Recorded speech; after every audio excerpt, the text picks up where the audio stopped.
नमस्कार. महाराष्ट्र टुडे न्यूजमध्ये आपले सर्वांचे स्वागत आहे. यवतमधून या क्षणी एक मोठी आणि महत्त्वाची बातमी समोर येत आहे. यवत पोलीस स्टेशनच्या हद्दीत अवैध धंद्यावर मोठी कारवाई करत अंमली पदार्थांचा साठा जप्त करण्यात आला आहे.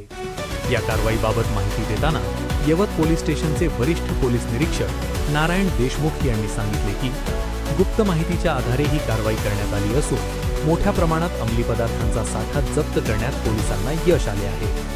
मुलांच्या पानटपरीवर नशिले पदार्थ मिळत असल्याबाबतची माहिती मिळत होती. त्या अनुषंगाने यवत पोलिसांच्या हद्दीत वेळोवेळी टपऱ्या चेक केल्या जात आहेत. अशाच पद्धतीने चौफुला या ठिकाणी पुणे सोलापूर हायवे लगत एका टपरीत पंटा नावाची अंमली पदार्थाची गोळी विकली जात असल्याची माहिती मिळाल्याने आज या ठिकाणी फॉरेन्सिक टीम,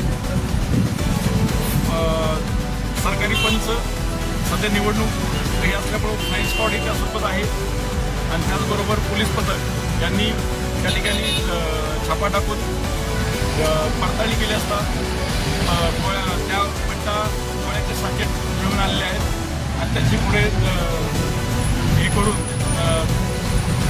जप्त करून फॉरेन्सिक टीमच्या मदतीने ते ताब्यात घेऊन